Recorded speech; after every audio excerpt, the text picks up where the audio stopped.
Once upon a time, in a world of my imagination, there lived a beautiful red-headed princess named Alexia. On her 21st birthday, her parents informed her that she was to be the bride of Prince Roncoli, who lived in a faraway land across the sea. The news crushed Alexia, for she had met Roncoli once when they were both 17. She recalled an uncouth youth, clumsy with knife and fork, drooping shoulders, spotty skin, and peach fuzz. On the day Prince Roncoli's ship arrived, the mischievous Alexia snatched up a purple scarf, draped it over her blazing red hair, and crept to the harbor. As she tried to pick out her fiancé amid the chaos, she spied a sailor waving an archery longbow. The sailor yelled, "Prince Roncoli, catch!"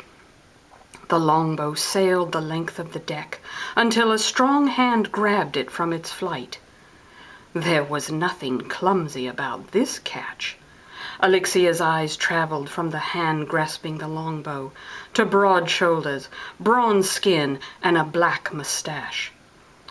Ah, what a difference a journey makes, not only from across the sea, but from 17 years old to 21.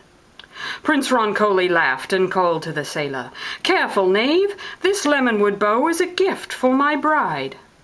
Then, as if Cupid himself had swooped up the Lemonwood bow and loaded it with an arrow, Alexia felt the piercing, delirious pang of love at second sight.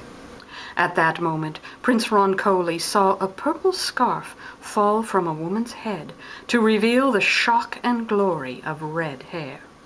Roncoli beamed, for he had fallen in love at first sight 4 years before.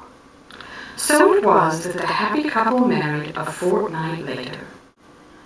The day after the wedding, Prince Roncoli bundled up his new wife, the Lemonwood bow, and a quiver full of arrows, and put them into a carriage.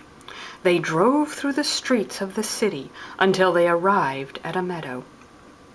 As they stood at the edge of the meadow, Roncoli plucked an arrow from his quiver, strung it in the Lemonwood bow, and aimed for the sun.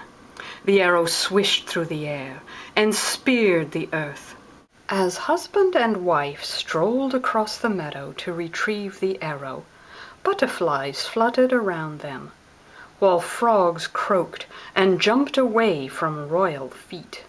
When they reached the arrow, Roncoli drew it from the earth and bestowed it upon Alexia. He then gave her the bow made of lemonwood. "My darling wife," he said, "upon this spot I shall build you a great palace." "Yes," Alexia replied, "and we shall call it Lemonwood Court." Lemonwood Court is the palace of my imagination. I wish I had time to give you a tour of all 600 rooms, but instead I will take you to just one, the Night and Tapestry Hall. This hall is off the household corridor, just down from the royal kitchens, and today the corridor is filled with the aromas of roast ducklings and warm apple cinnamon cakes. The huge brass doors of the Night and Tapestry Hall open with barely a sigh. There are no squeaky hinges at Lemonwood Court. The marble floor glistens in a mosaic of diamonds, the colors of indigo, ash, and eggshell. The walls are gray limestone, rough to the touch. 4 massive tapestries hang high on the walls, one for each of the ideals of Lemonwood Court: honor, duty, intellect, truth. Along the sides of the hall are 24 niches, each with its own full suit of armor.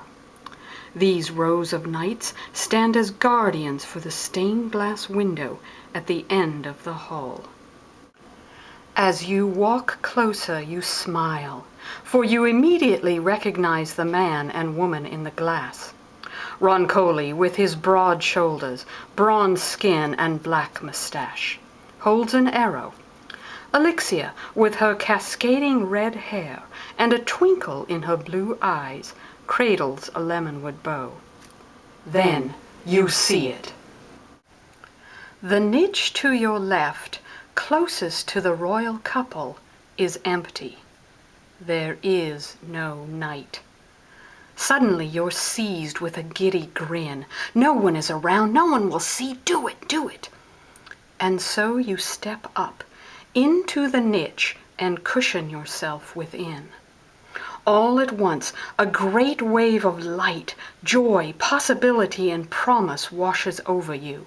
You breathe in the stillness, the glowing colors of the stained glass, red, blue, yellow, green, pulsate in time to your heartbeat.